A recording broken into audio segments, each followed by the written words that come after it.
Olá! Através da Rádio Atitude Popular, formamos a partir de agora a Rede Cearense de Comunicação Popular para a transmissão do programa Democracia no Ar, idealizado pelo Movimento Democracia Participativa.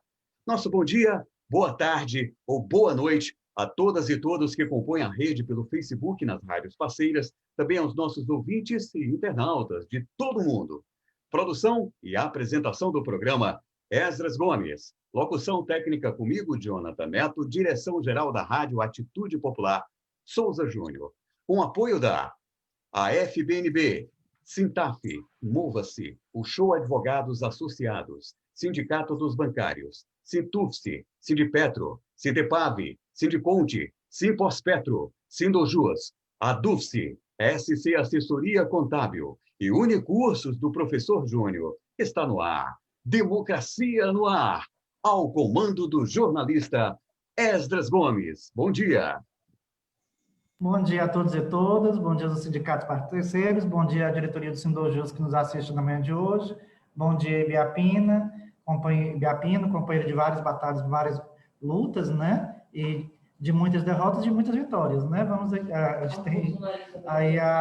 na luta, né, agradecer ao Movimento dos Trabalhadores Rurais Sem Terra por estar participando através da sua cadeia de rádios, e ao Sindojus por ser apoiador do programa, com os sindicatos bancários, o Movas, Sintufse, que possibilita que essa iniciativa de comunicação popular vá ao ar todos os dias e traga um ponto de vista diferente à mídia dominante, né? Que eu quero dizer, Ibiapina, que se depender da mídia convencional, nós estamos muito ruins, porque depois a gente comenta que eu acho que essa pesquisa que saiu no Jornal O Povo hoje sobre o ponto de vista ideológico do eleitorado de Fortaleza vale a pena ser discutido no final do programa, que a própria pergunta é tendenciosa, assim, mas vamos deixar isso para o final do programa,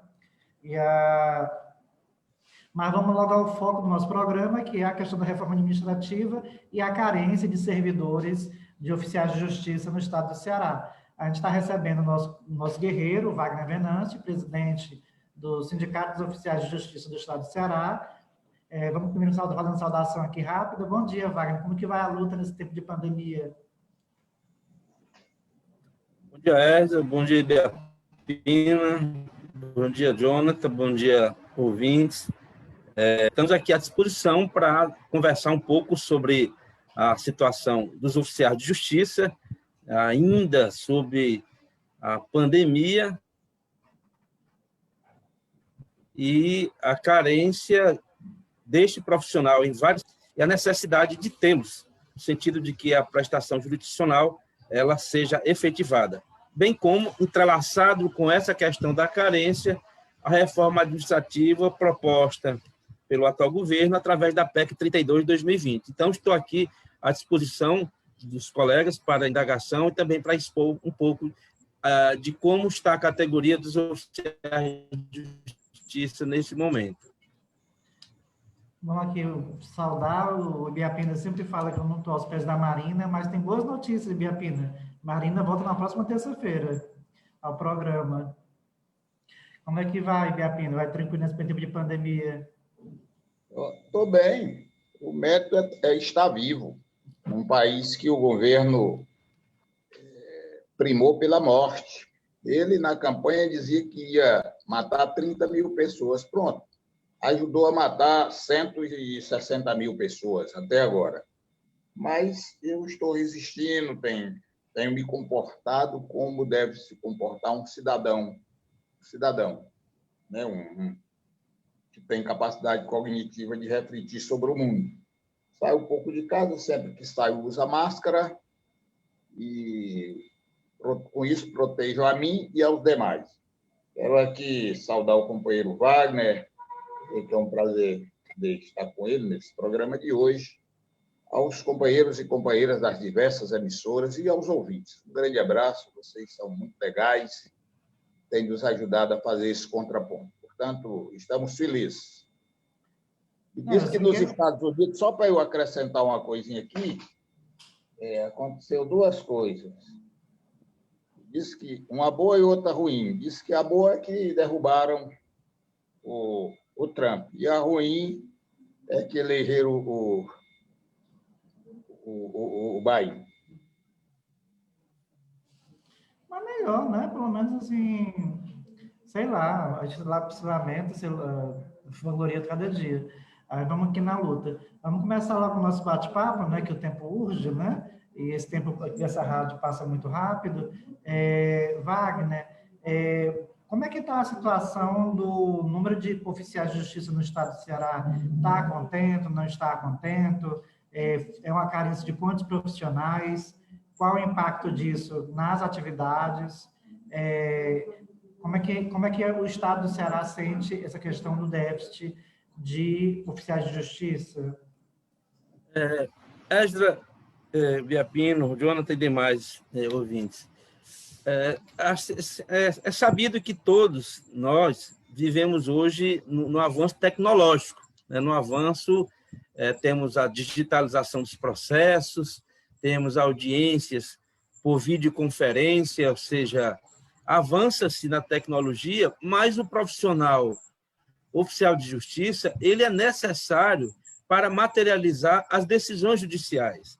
Então, como que uma sociedade, o jurisdicionado, ele vai ter aquele que procura a justiça, seja através de um advogado particular, seja através da defensoria, seja indo direto no juizado especial, como é que ele vai ter o andamento do seu processo satisfeito se você não tiver aquele profissional que leve, que efetive a decisão judicial? E, nesse sentido, é que hoje nós temos 4 comarcas, tínhamos 7. Temos 4 comarcas sem oficial de justiça, que são as comarcas de Jaguaretama, a comarca de São Benedito, a comarca de Parambu, Jaguaretama, São Benedito, Parambu. Lembro já a 4ª. Nós tínhamos 7, 3 foram preenchidas agora por decisão judicial. 5 colegas concursados assumiram recentemente, Solonópolis, Senador Pompeu, Quixadá e Boa Viagem.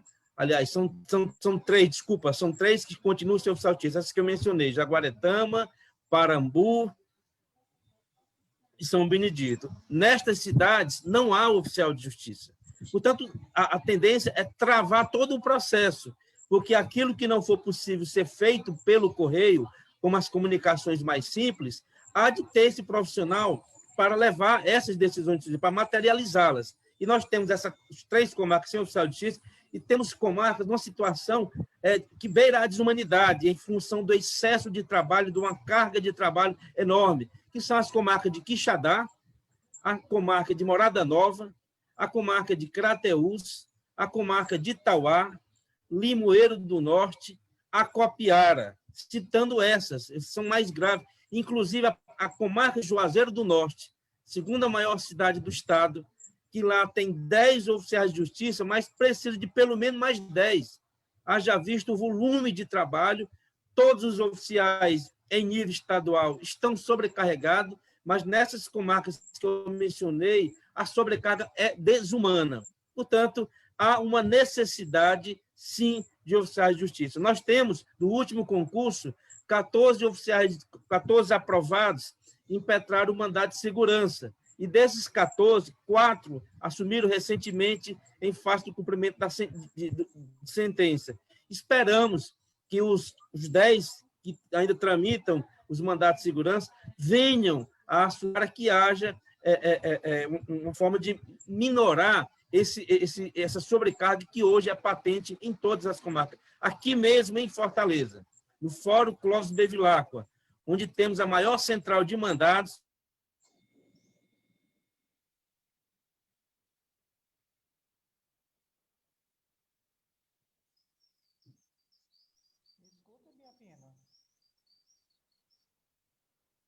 Biapina, me escuta? Alô?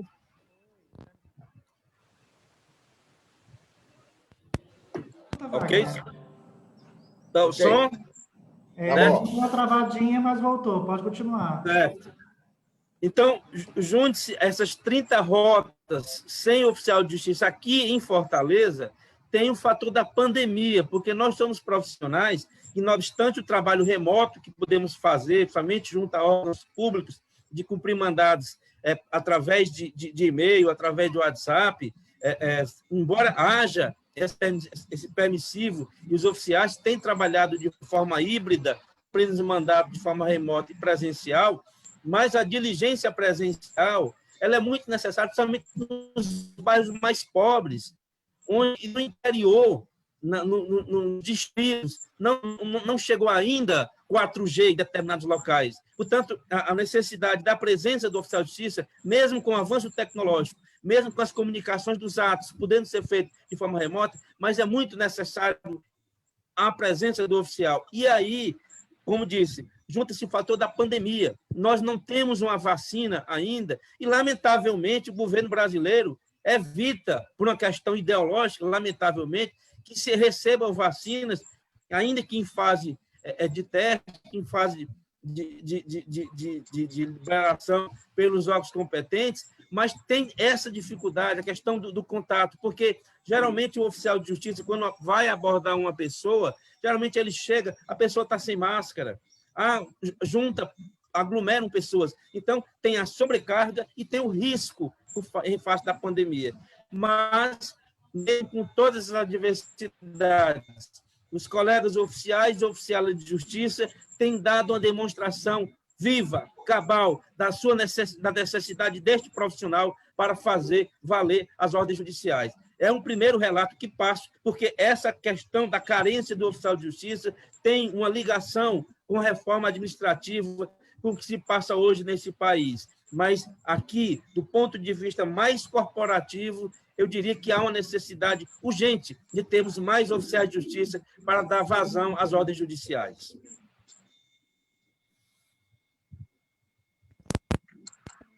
Essa situação que o Wagner nos relata da carência de oficiais de justiça no estado de Ceará, como é que você considera? Alô? Nos escuta, Ibiapina? Olha, eu escutando, você parece que elaborando a pergunta, uma pergunta. Pode concluir. Que travado um pouco. Não, eu vou perguntar mais, vou continuar a perguntar, eu ia passar para você, mas eu vou voltar para o Wagner, que eu quero saber a opinião dele sobre duas coisas. Wagner, eu fiz uns trabalhos, assim, como jornalista, para a questão do judiciário, fazendo um documentário. Aí, uma das coisas que a gente verificou, primeiro, essa questão, como é que, por exemplo, eu fui à comarca de Campos Sales, e um oficial de justiça, é uma comarca que existe uma sobrecarga violenta de processos, que tem um oficial de justiça para 2 municípios, no caso, Salitre e Campos Sales, que é uma cidade grande, já quase 28 mil, 30 mil habitantes. Como é que ele é cumprido a contento isso? Tem muitas dificuldades. Como é que essa questão... uma cidade que só tem um oficial de justiça, você está me relatando, por exemplo, São Benedito, que é uma cidade grande, assim, lá do Alto da Serra, né, da Serra Grande, é um município grande, como Tianguá, que está sem oficial de justiça, mas essas cidades que são relativamente grandes, que tem um oficial para 2 municípios, como é que essas cidades, como é que esse oficial, ele cumpre serviço a contento, a justiça anda no andar devido, ou quais são as dificuldades? E a segunda pergunta que eu já lhe faço é esse projeto do judiciário de extinção de comarcas, porque inclusive tem um novo projeto na Assembleia Legislativa que prevê inclusive a extinção de cargos e transformação de assessorias.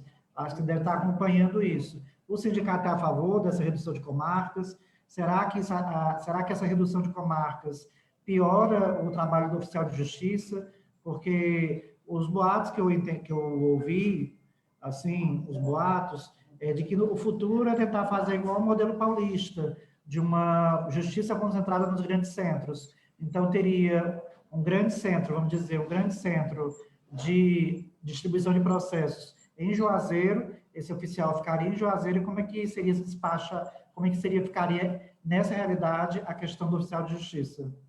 Tá. Olha, Angela, você mencionou a comarca de Campos Sales, e começando por ela, nós temos lá em Campos Sales um profissional de uma competência ímpar, que é o colega Orlando, o único oficial de justiça da comarca de Campos Sales, que cobre também a comarca vinculada de Salitre.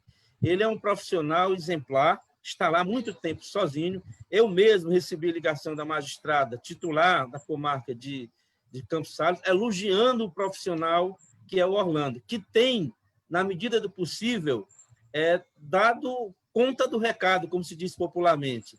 Só que ele tem as limitações, é uma sobrecarga muito grande para ele, para Campos Sales e para Salitre. Mas ele tem realmente feito o que é possível, e no caso específico de Campos Sales, a magistrada titular tem essa compreensão, sabe do limite, então ela, inclusive, quando ligou para mim, foi para elogiar o colega Orlando, e ele tem feito o que é possível. Agora, evidentemente que fica a desejar, porque os processos chegam, o juiz tem seu assessor, vão despachando, vão gerando expediente, vão gerando um mandado. E lamentavelmente, vai se acumulando. Agora, por quê? Porque o único oficial da comarca ele tem que dar conta de Campos Sales e de Salitre, e há uma sobrecarga muito grande. Portanto, fica incompleto o trabalho, digamos assim, no sentido de uma vazão mais rápida dos atos de comunicação a serem feitos pelo colega oficial de justiça.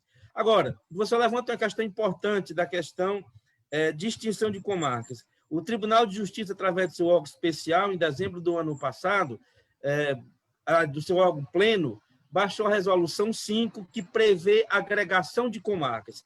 Numa linguagem bem simples, o que é? Nós temos 139 comarcas atualmente. 40 delas serão agregadas a outra comarca. Posso citar o exemplo aqui da comarca de Catarina, que vai ser agregada à comarca de Acopiara. Comarca de Fortim, que vai ser agregada a Aracati. Comarca de Parambu e Quiterianópolis serão agregadas a Tauá. Ararendá e Paporanga serão agregadas a Crateús. E por aí vai, Itatira, Canidé, Madalena, Boa Viagem. A questão que o tribunal vê como critério para agregação é subprodução e superprodução, buscando otimizar o trabalho, tendo como pano de fundo a redução de gastos. É uma lógica, obviamente, do ponto de vista de você querer otimizar, tendo um custo menor. A grande questão para nós aí, no caso dos oficiais de justiça, é que eles podem com a agregação de comarcas, ter que trabalhar em mais uma área urbana e mais uma área rural, sem a devida contraprestação pecuniária. A Resolução 5 e também a Instrução Normativa 3, que fixou a interpretação do artigo 3º da mencionada resolução, ele reafirma que o oficial de justiça, o servidor, poderá optar em ficar na comarca agregada, aquela que vai deixar de ser comarca sede para ser agregada a outra. Até aí, tudo bem. A nossa grande questão, até porque, no caso de oficial de justiça, se você agrega uma comarca a outra, onde na agregadora todos os expedientes serão realizados e eletronicamente serão enviados os mandados lá para aquela comarca destino, vai ter que ter o oficial lá para poder cumprir. Portanto, a lógica é, se você pode ficar aqui, deve, porque você vai ter que cumprir os mandatos da comarca agregada. A questão qual é? É que os magistrados, alguns deles, pelas portarias já baixadas, estão determinando que o oficial de justiça da comarca agregada trabalhe nas duas, tanto na agregada como na agregadora, ou seja, o oficial de justiça ganha mais uma zona rural, mais uma zona urbana, e aí, numa leitura que faço, isso vai de encontro ao Estatuto do Servidor Público, em face que veda você trabalhar em dois locais. É claro que há momentos de ausência, de férias, de licença, que você poderá ser destacado para, dando os princípios que norteiam a administração pública, dentre eles essa continuidade, lá você responder por um determinado momento. Então, o que é que o sindicato está fazendo? Discutindo com o tribunal, que, em face da realidade de agregações de comarca, da sobrecarga que dela vai originar para o oficial de justiça, que haja uma contraprestação pecuniária. Os juízes, hoje, podem trabalhar numa comarca e responder por várias, porque ele trabalhará de forma remota, fará audiências por videoconferência, mas o oficial de justiça não. Ele tem que se deslocar, ele tem que cumprir o mandado. Se o juiz tem a respondência, Por que o oficial de justiça não tem? Então, o que nós estamos discutindo com o tribunal, com a administração do desembargador Washington, e se não resolvermos agora, tem uma nova administração que assume agora em janeiro, é que haja, com o advento da agregação de comarca, haja uma contraprestação pecuniária, quer com pagamento de diária, quer com pagamento de deslocamento, quer pela respondência, por trabalhar em mais de um. Porque se o oficial mora numa cidade, na agregada, e vai se deslocar para outra, para lá cumprir mandados, ele tem que ter o ressarcimento da despesa do combustível, ele tem que ter o pagamento da diária e ele tem que ter uma contraprestação pela respondência, porque senão vai se tornar um enriquecimento ilícito do Estado. Ou seja, você está deslocado para mais de uma atividade, fazer a sua atividade em mais de uma comarca sem a devida contraprestação. É bem verdade que hoje temos o pagamento da diária e conquistamos, junto à administração, o ressarcimento do combustível, que o oficial não tinha o direito de ser ressarcido com deslocamento. Mas aí houve uma sensibilidade por parte da administração, está pagando o ressarcimento do combustível, paga a diária, se houver pernoite ou a meia diária, mas ainda não tem a gratificação de respondência. Além do que, é preciso também que o valor da diária ele seja reajustado, porque o valor da diária é o mesmo de 7 anos, desde 2013, que é o mesmo valor. Então, também já requeremos ao tribunal atualização do valor da diária. Como também é bom que a sociedade saiba que nós, oficiais de justiça, recebemos uma verba indenizatória, chamada indenização de transporte, para ressarcir os gastos com o nosso veículo que utilizamos para trabalhar. E essa verba faz 10 anos que o valor é o mesmo. Ela foi instituída em dezembro de 2010, fará agora, em dezembro de 2020, 10 anos que o valor é o mesmo, e todos sabemos que, ao longo desses 10 anos, o valor do preço do combustível, seja gasolina, álcool, óleo diesel, e a manutenção de um veículo popular, eles tiveram um incremento. Nós fizemos pesquisa junto à ANP, Agência Nacional de Petróleo, de dezembro de 2010 a setembro de 2019, o valor do litro do combustível da gasolina teve um incremento de 84%. Nós fizemos um trabalho de manutenção de um veículo popular, incluindo o seguro desse veículo, houve um incremento de 82%.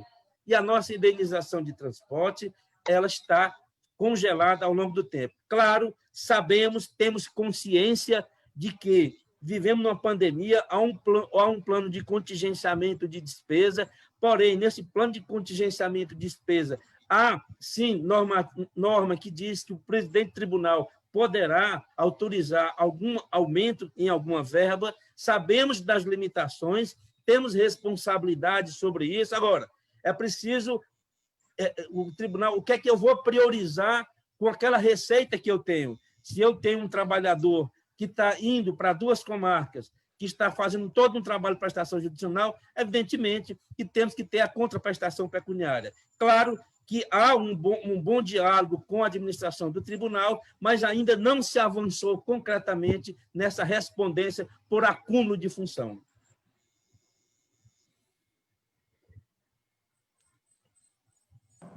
Passar aqui a palavra para o Ibiapina, para ele poder comentar sobre essa questão da situação dos oficiais de justiça no estado do Ceará, que eu acho que o Wagner, nessa intervenção, deu mais elementos, né?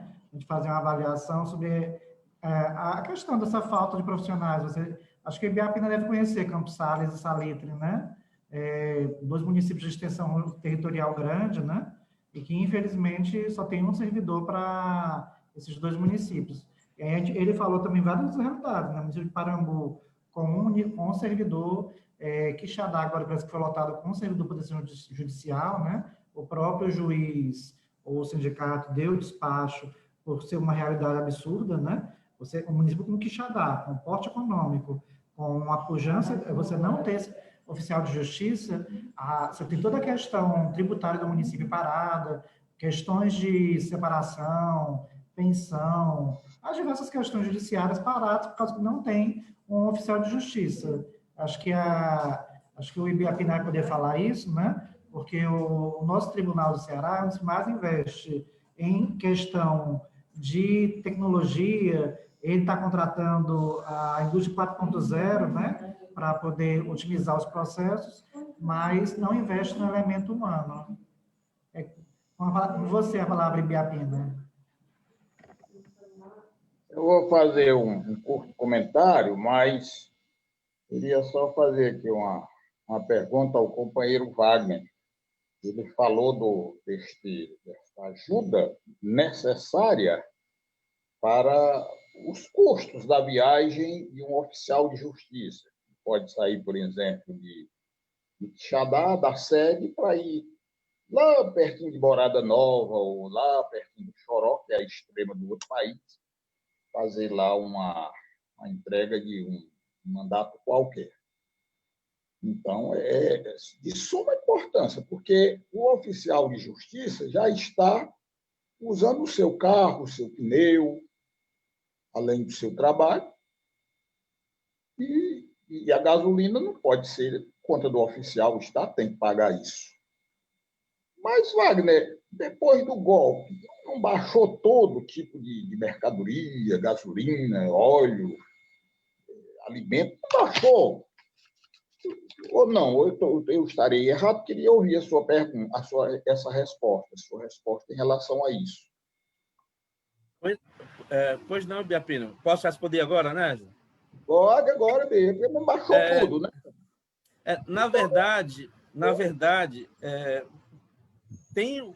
eu acho que o movimento sindical, o movimento popular, os partidos que atuam no Congresso, principalmente aqueles no campo progressista, nós temos hoje uma disputa de narrativa, né? A narrativa do governo, do atual governo, que tem como foco a implantação do Estado mínimo, que significa o desmonte do serviço público, é uma narrativa que nós temos que disputar para trazer a verdade. Eu disse na outra vez que estive aqui, participando do programa, que uma mentira dita várias vezes vira verdade. Isso foi uma prática nazista do Goebbels, ministro da comunicação de Hitler. Utilizou-se muito dessa tática de dizer uma mentira diversas vezes até ela se tornar verdade. Isso, a meu pensar, com todo o respeito que tenho a quem pensa diferente, tem sido uma prática do atual governo. Não houve diminuição de preço, muito pelo contrário. Se você tem a falsa ilusão de ter uma inflação 0,x%, por menor que ela seja, se você não tem distribuição de renda, isso não está surtindo efeito. Continua a corrosão no poder de compra da classe trabalhadora e do povo. Portanto, os custos só aumentaram. Quer de alimentação, quer de combustível. Você basta ver, não posso precisar aqui o dado, mas creio que em 2014 a gasolina não chegava a R$3. Hoje, ela chega perto de 5, já passou de 5. Mesmo as questões cambiais, que a cotação de dólar implica a cotação de dólar como fator importante, nós temos uma taxação, uma paridade hoje, uma relação com o dólar extraversadora, comparado com 2014, por aí. Então, não houve de forma alguma. Por quê? Porque, por mais que você tenha uma inflação baixa, mas você não tem distribuição de renda e você não tem reposição inflacionária em cima do teu salário, por menor que seja, você está tendo uma corrosão. Então, fica desproporcional. Se nós pegarmos a história, você veja que após a Segunda Guerra, a República de Weimar, na Alemanha, os trabalhadores lutavam por 0,2, 0,3 para poder manter seu poder de compra. Isso historicamente falando. E hoje nós temos o quê? Nós não temos distribuição de renda e nós não temos recomposição da nossa remuneração em face do não repasse da inflação. E isso, mesmo sendo no campo da esquerda, mas no governo Camilo, houve um achatamento maior ainda em função da corrosão. Portanto, não tendo esse repasse inflacionário, não tendo distribuição de renda, evidentemente que preços de alimentos, despesas com hotel, despesa com manutenção do carro, só aumentaram. E como você estagnou, você vai diminuindo o teu poder de compra. Muito bem. Me desculpa aí, Wagner, na minha ironia, mas eu queria lhe forçar a fazer uma crítica, e você fez muito bem. A imprensa brasileira, por isso nós fazemos o contraponto, é ordinária. Na hora de derrubar a presidenta Dilma, o problema era a inflação, que estava em 2 dígitos, ou seja, maior do que 10%. Isso era a pauta de toda a imprensa brasileira, de manhã, de tarde e de noite, para poder criar o clima de ódio, de raiva. E hoje, meu caro Wagner, nós temos 1 quilo de arroz que está custando R$ 6, em virtude exatamente do aumento do preço do dólar, a desvalorização do real. Quem está produzindo arroz hoje no Brasil está mandando para fora porque vende em dólar. A gasolina era R$ 2,80, hoje está se aproximando de 5. E uma lata de óleo tem gente vendendo no interior de R$ 12, e aqui na capital varia mais ou menos de 8 a 10. E o que diz a imprensa e o governo, a inflação é 1%. Como pode essa inflação ser 1% se houve um aumento absurdo de todas as mercadorias que se possa imaginar? Então, eu só forcei você a fazer essa crítica e acho que você deu uma resposta extraordinária. Isso é um absurdo. E falando agora a respeito, quer dizer, comentando, porque eu meti foi uma marcha, mas comentando diretamente, acho diretamente o tema. A burguesia brasileira, ela tem lutado muito intensamente para diminuir o braço do Estado. Ela quer um Estado pequeno, um braço pequeno, que não alcance o suprimento da sociedade. Veja bem, você tem... Eu conheço o Quixadá com uma palma de minhas mãos, conheço todos esses municípios que o companheiro Wagner citou. São municípios enormes. O Ceará tem uma característica, o Brasil também, de ter grandes municípios, com extensão territorial. E como um homem só, uma mulher sozinha, pode dar conta de fazer um trabalho e atender tudo isso. E veja bem, um oficial de justiça, às vezes, ele se desloca 5 léguas para entregar o mandato. Chega lá, não encontra a pessoa. É obrigado a voltar, tem que ir de novo, o trabalho dobra. A justiça brasileira tem que ser avaliada, eu acho. Não dá para a gente conviver dessa forma, com essa lentidão, com essa falta de compromisso com a sociedade, porque a justiça ela tem um papel extraordinário, que é de promover a justiça. Quando ela julga um criminoso, ela está fazendo justiça, aquele criminoso vai ser punido. Quando ela julga uma pessoa que está sendo injustiçada, ela está fazendo justiça, porque aquela pessoa vai readquirir o seu direito. E o oficial de justiça é uma peça fundamental e muito importante.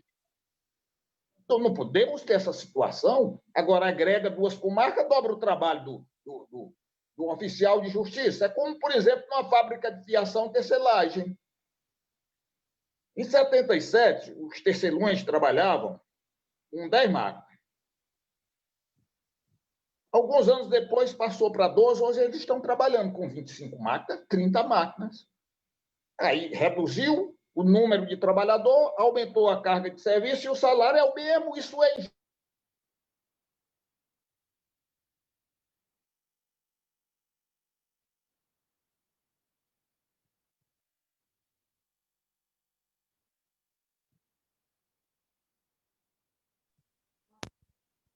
Ainda, Ibiapina. Eu entrei com a ação na justiça quando o Collor era presidente, do Plano Collor. Até hoje está rolando.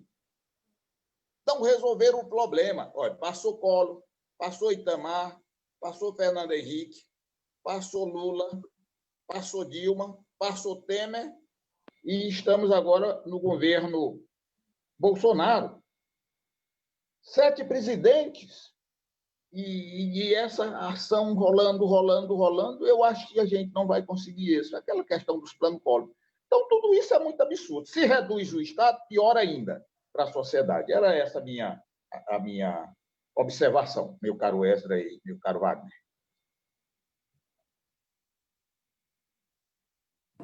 Acho que o Ibiapina fez uma grande intervenção, né, e colocou pontos importantes para a discussão, Wagner. Acho que colocou pontos importantes.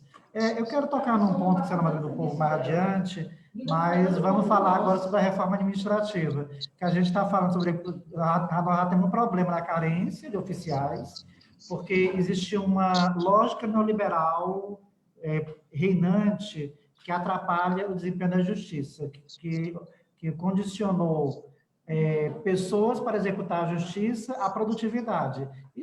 A produtividade é importante, você tem a celeridade, etc. e tal, mas o ideal é que o oficial de justiça estivesse numa comarca independente ou não de ter processo, porque no dia que tiver a ter, esse profissional execute com celeridade. Não esperar fazer como Campos Salles, que tem 15 mil processos, para a pessoa ficar feito doido, né? Assim, processos... Eu acompanhei um processo muito complicado lá do pessoal alimentício, nesse documentário que eu fiz, que é uma pensão, né? Tem um casal se separou, tem um problema de pensão de filho, o rapaz mora em Penaforte. Aí, assim, era um processo que já estava atrasado há quase 2 anos, para a pessoa ir para Penaforte. Aí, esse oficial ainda tem que mudar um processo para Penaforte, para localizar o pai dessa criança, para o pai poder se prontificar. É uma situação terrível. Eu estou falando essa situação dos oficiais de justiça porque temos um problema a mais, a reforma administrativa, que é um problema. Se a situação hoje já é complicada, nas condições normais, o que você pode dizer, como é que a reforma administrativa precariza o serviço público? Assim, precariza. Veja, Esdra, Biapino, ouvintes, eu, em primeiro lugar, quero deixar claro o respeito que tenho às diversas opiniões, paixões políticas, opções políticas. Agora, é preciso que nós saiamos do senso comum e tenhamos senso crítico de analisar o que está acontecendo, independente de você ter votado no Boulos, no Haddad, no Bolsonaro, no Ciro, há uma realidade posta. Tem um presidente da República que foi democraticamente eleito, né? E ainda que se questione determinados métodos utilizados na campanha, que não está aqui em discussão isso, mas esse governo tem um plano. O governo Bolsonaro, na meu pensar, ele nunca mentiu, ele nunca negou para que veio. Ele nunca negou. Ele, na primeira vez que visitou o presidente dos Estados Unidos, disse que nós temos que destruir muita coisa. Isso está gravado.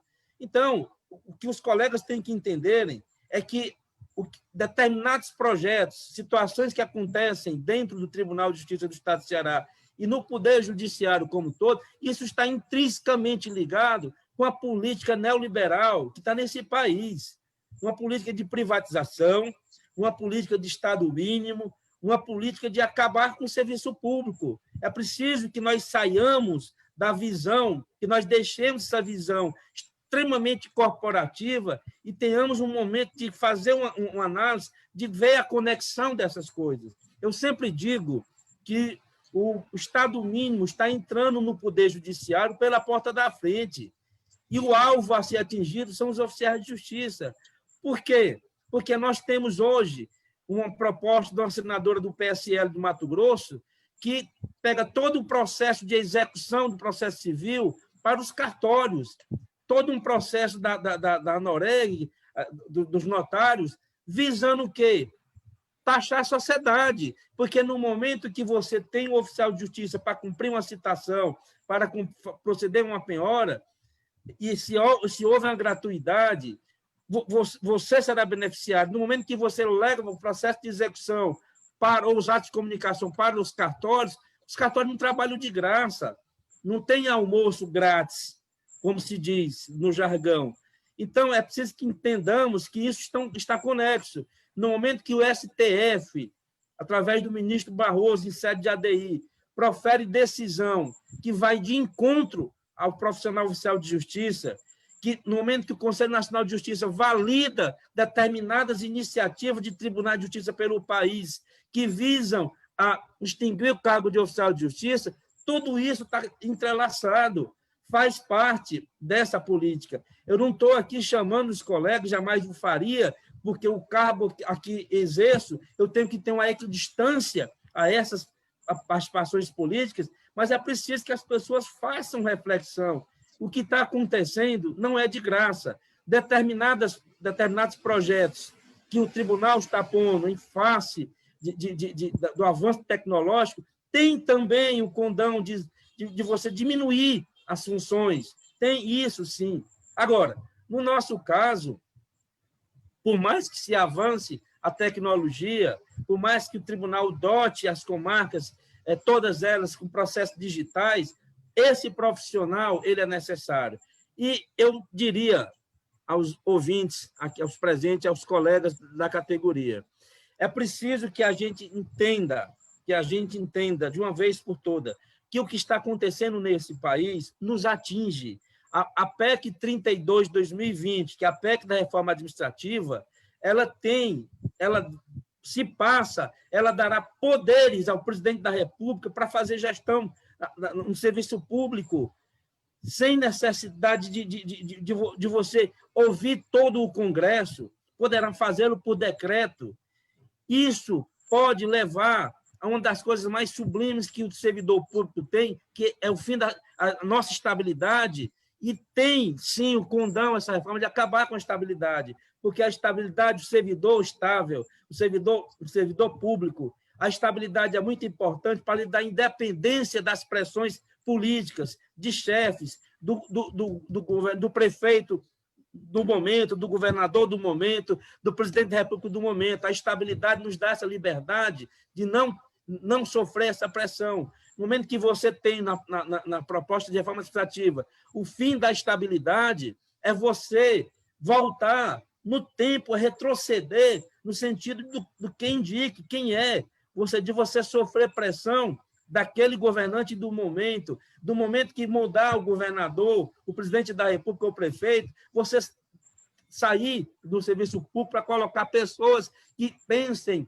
na mesma linha do governante. Então, tem esse aspecto, politicamente falando. Agora, o pior é que visa acabar com todo o serviço público. Se nós nos ativermos a fazer uma reflexão e pegarmos de março para cá, se não fosse o SUS,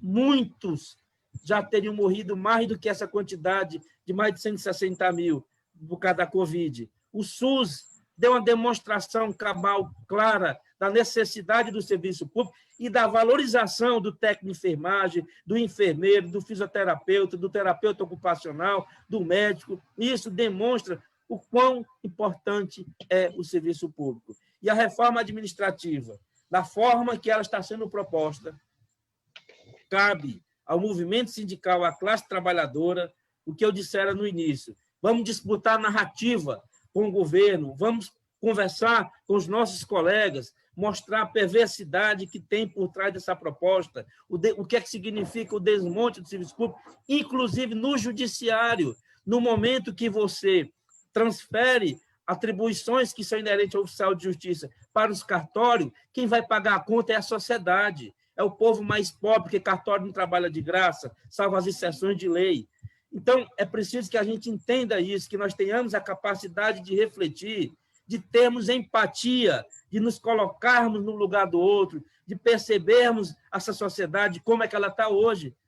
Gente, eu não estou aqui discutindo partido A, partido B ou C, mas ande nas ruas de Fortaleza e vejo famílias que aglomeram cada vez mais morando debaixo dos viadutos, nas calçadas, sem nenhuma estrutura de saúde, de alimentação, vivendo da bondade daqueles que se dispõem a ajudar. Essa é uma realidade, independente de quem você votou, tenha a capacidade de enxergar essa realidade e de exercer a empatia. E exercer a empatia, no nosso caso, oficial de justiça, nós do Poder Judiciário, é nos colocarmos na condição do jurisdicionado pobre, aqueles que terão dificuldade de se deslocar para ir a uma audiência numa comarca agregada, para fazer uma videoconferência.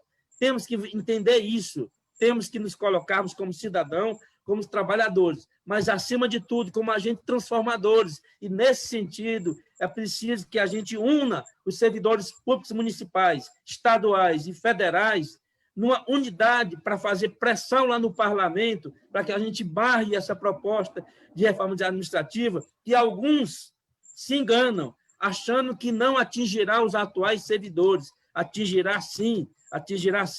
Aqueles que ainda têm hoje processo de ascensão funcional em face de merecimento ou por tempo, fique de olho. A proposta visa acabar a ascensão funcional. E, não obstante, também o fato de não termos reposição. E aí não há outra alternativa aqui, senão a unidade da classe trabalhadora, dos servidores públicos, dos trabalhadores do regime geral da Previdência, do RGPS, todos nos unirmos com a capacidade de discernimento, de procurar o melhor para esse país, que, inegavelmente, o melhor para esse país será também para todo o povo, somente o povo mais sofrido.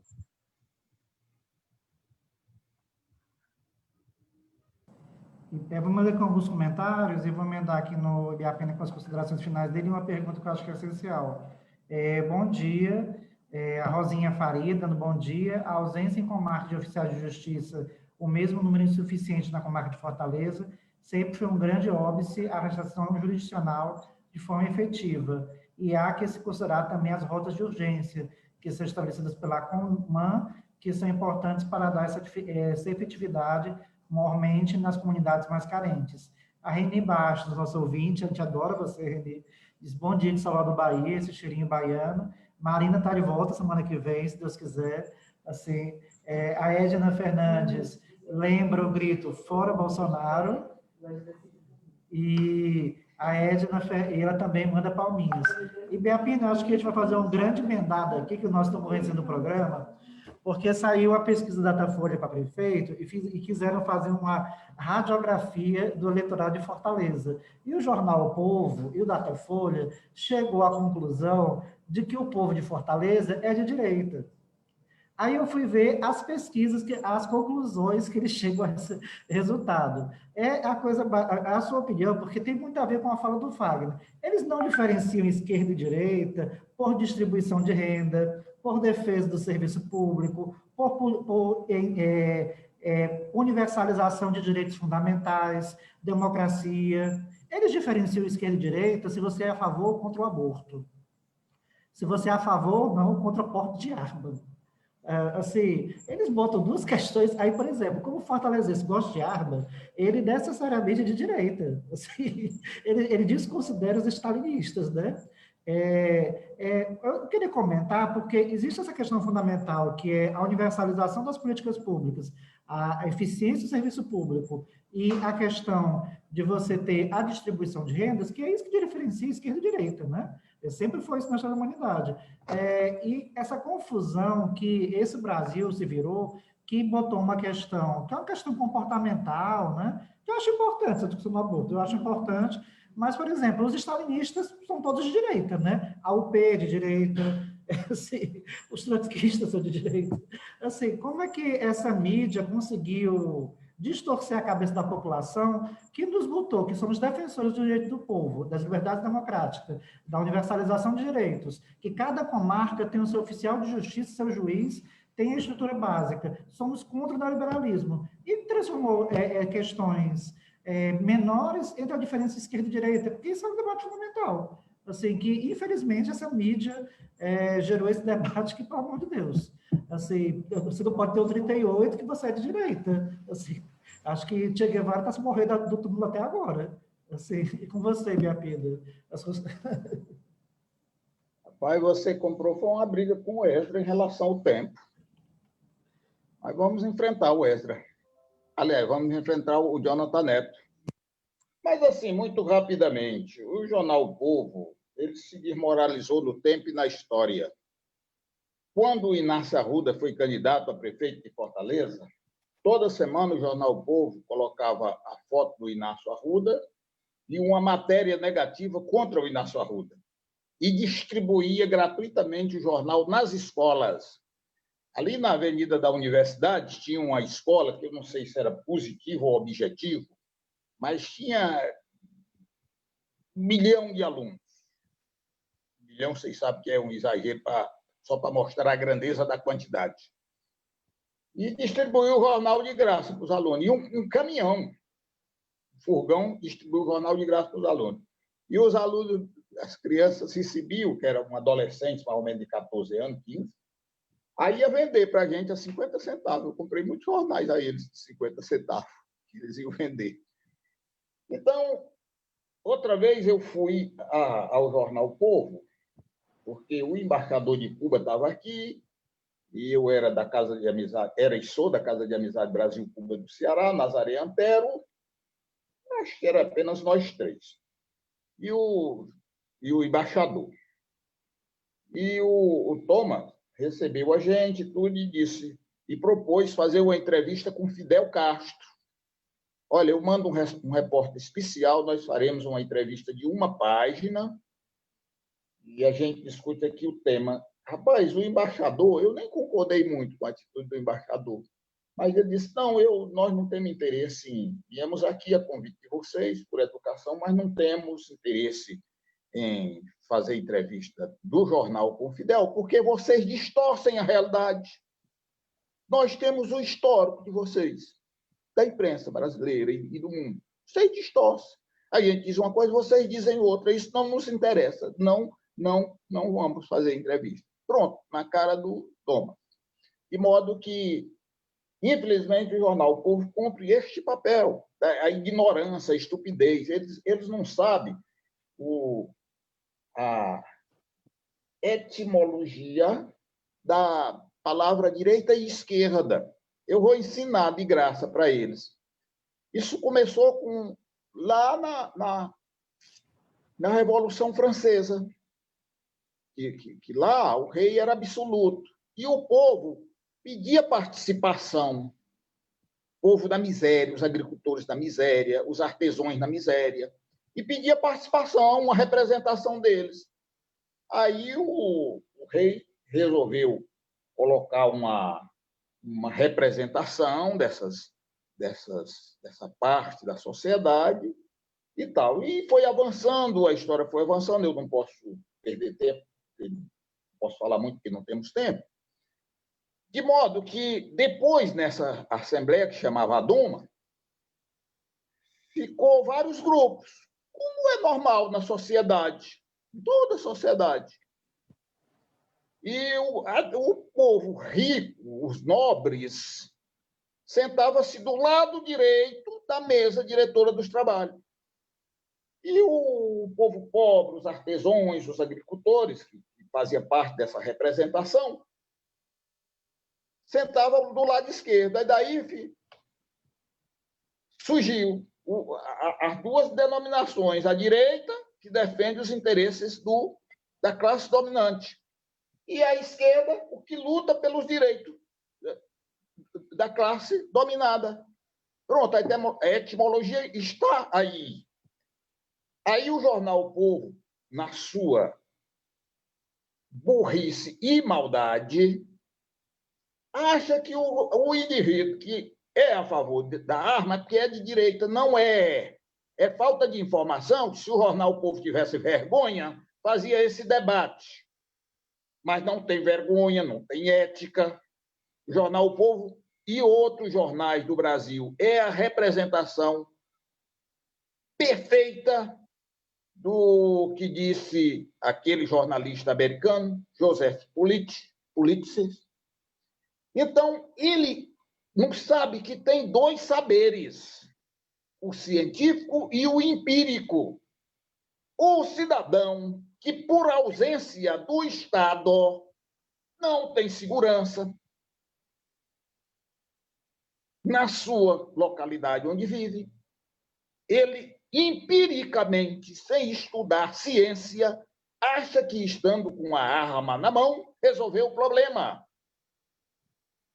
E a violência é uma prerrogativa do Estado combater por várias vias, pela educação, pela distribuição de renda e também pela punição do criminoso. Não é o próprio cidadão, o ibiapino que mora na periferia, com a arma na mão, resolver o problema. Bom, e eu mato o cara. e o Estado não vai me julgar, não? O jornal O Povo não diz isso. É por isso que ele faz esse tipo de comparação. Vamos parar aqui com isso, em virtude até mesmo do tempo. Eu quero aqui agora, fazendo as considerações, emendando com as considerações finais, o companheiro Wagner falou muito bem desse perigo da estatização. O Paulo Guedes e o Bolsonaro estão trabalhando para privatizar as empresas. O responsável por isso é o Salim Matar. Quem é o Salim Matar? É o dono da Localiza, uma empresa que tem um faturamento extraordinário. Vou dar um dado para terminar. Em 2018, os 5 grupos, ou as maiores empresas estatais do Brasil, deram um lucro ao Brasil de 70 bilhões de reais. Vou citar o nome das empresas: Petrobras, com 26 bilhões, Banco do Brasil, com 12 bilhões, Eletrobras, com 13 bilhões, Caixa Econômica, com 10 bilhões e BNDES, com 7 bilhões. O Paulo Guedes disse no dia 23 de janeiro de 2020, ou seja, esse ano, no início do ano, que vai vender todas as estatais e pretende lucrar com a venda das estatais 75 bilhões. Ou seja, meus queridos ouvintes do programa Democracia no Ar, ele vai vender Petrobras, Banco do Brasil, que o Paulo Guedes chamou de bosta, Eletrobras, Caixa Econômica, BNDES e as outras. Eu estou falando das 5 que foram as mais lucrativas, que deram um lucro de 70 bilhões em 2018. Ele quer vender tudo por 75 bilhões, ou seja, apenas essas 5 daria para comprar todas as empresas estatais. E vejam bem, o lucro dessas empresas tem também a função social, que nos ajuda na educação, na saúde, na segurança e em outras necessidades do povo brasileiro. Portanto, eu quero aqui pedir para os brasileiros e brasileiras fazerem uma reflexão, estudar, compreender, participar do nosso programa, inclusive compartilhar o que nós estamos dizendo, porque pode ajudar o nosso povo a perder a soberania, a não perder a soberania do nosso país. E dizendo aqui para a turma de direita que pergunta o que vocês fizeram, nós fizemos uma lei extraordinária a partir da luta e até da morte e da prisão de muita gente para garantir os direitos trabalhistas. E agora o Bolsonaro quer desregulamentar tudo, passar a boiada por cima de tudo, para fazer o Estado mínimo, garantir muita riqueza para os ricos e dificuldade para os pobres, para a classe trabalhadora. Um abraço, bom dia a todas e a todos. É uma honra estar com você aqui hoje, nossa despedida. A gente vai ler aqui os comentários finais.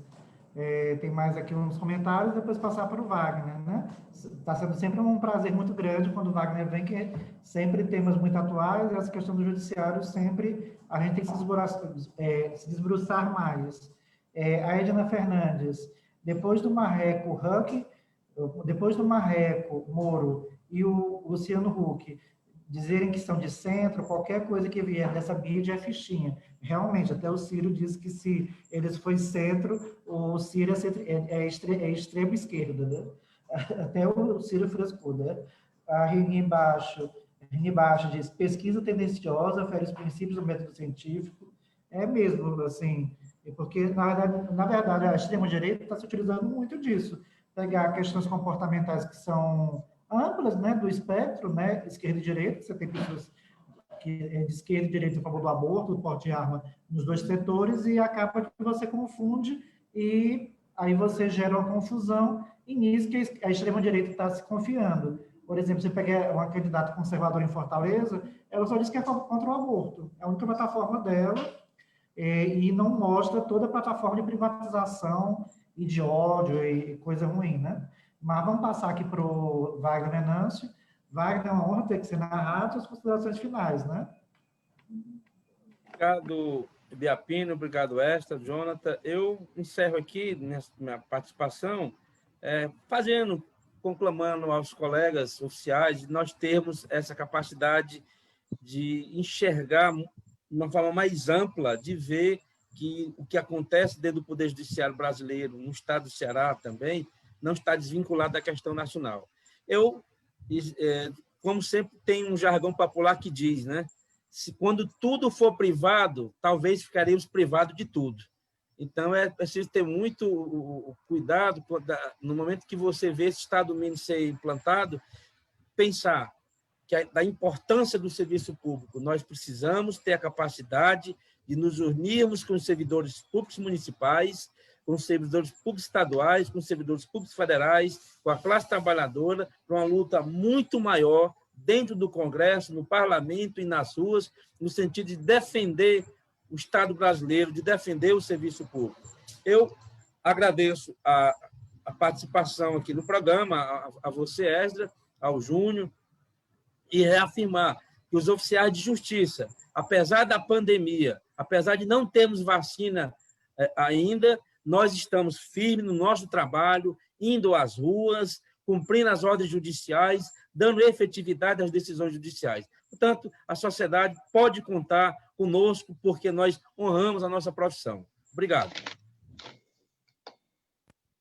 É uma honra estar com vocês hoje. A gente cumpre mais uma Democracia no Ar. Amanhã nós vamos tentar trazer alguém do Amapá para poder ver se a gente consegue conversar sobre essa realidade triste que vive o estado do Amapá, fruto da privatização, um absurdo assim, a céu aberto.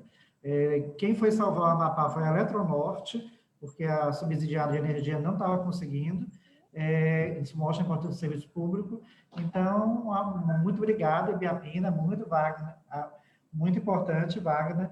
A gente agradece a assessoria do Sindojus por ter entrado em contato, que sempre é um prazer estar com essas pautas sindicais, a gente tem que falar mais de sindicato, e a gente agradece o Jonathan Neto, as emissoras parceiras, todo mundo que faz essa grande rádio. É com você, Jonathan Neto.